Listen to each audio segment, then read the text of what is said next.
One glance at today's technological innovations may leave some bewildered. For others, applied science can't advance fast enough. In case you fall into the first category, here's a quick lesson in extracurricular electronics. The modern college campus is alive with advanced forms of communication and entertainment. These expensive gadgets and complicated programs reach an entire population and can be found practically anywhere you look. We spoke with a senior and a freshman to get their opinions on how technology affects their college life. Let's begin with the social networking site Facebook and what can be found in a user profile.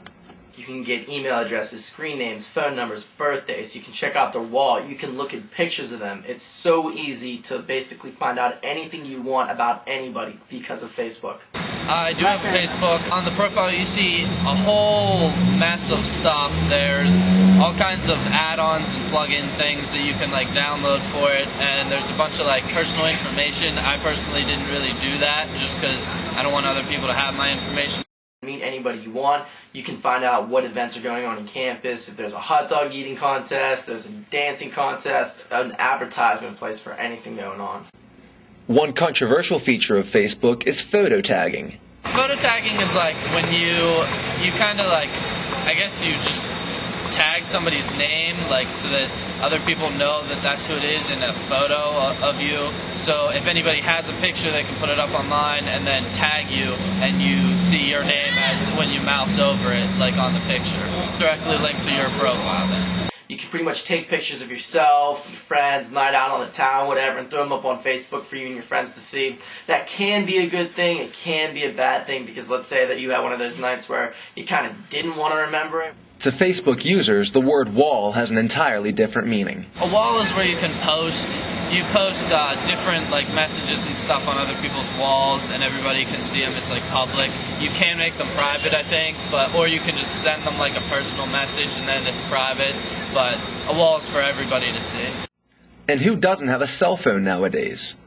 People not only talk on their cell phones, but they also get text messaging, voicemails, everything you can possibly think of. I text a lot, actually. I get in trouble from my parents some of the times. I used to, at least, because I texted way too much. So I've tried to cut it down, but I still end up texting a whole lot. With all this texting going on, how many do people get in one day? I don't know, 30, 40 or something.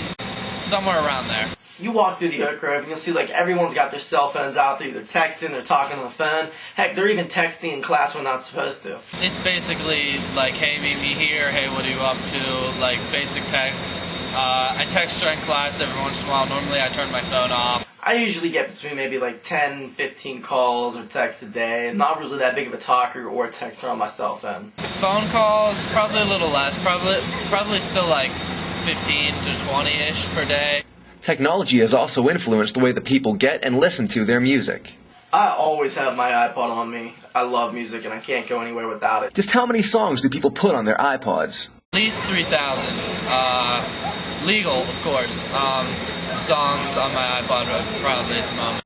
A common way to get music is through the peer-to-peer network, LimeWire. I have in the past. I don't really use it now, especially now that I'm at college. You have, say for songs, you have a bunch of songs that you, put out into a shared folder, basically, and then other people can download them off of you. And if everybody keeps this stuff in their shared folder, LimeWire just grows, and there's songs everywhere that everybody else can download. One of the most common college crazes is YouTube. Basically, anybody can put any video on there, and then anybody can go watch the videos. It's just an entertainment site. My first experience with YouTube actually came last year. I never really was up on it until I met this crazy cat. He actually introduced me to the whole idea of posting up videos. Well, me and this kid, we started making our own little comedy sketches, and then before you know it, we were throwing them up on YouTube. We were getting feedback. That way we could critique our videos. We could basically show the world what was in our crazy sadistic heads. YouTube is when anybody crazy or not crazy can put any kind of video on there at any time. So it gets kind of nuts with they have to restrict stuff because people don't have any common sense to what they put on there. We got 14, 15, maybe even 20 videos. I don't know. We have so much stuff going on out there. Go check us out. Although some may greet this new evolution tentatively, there is certainly no way of escaping it.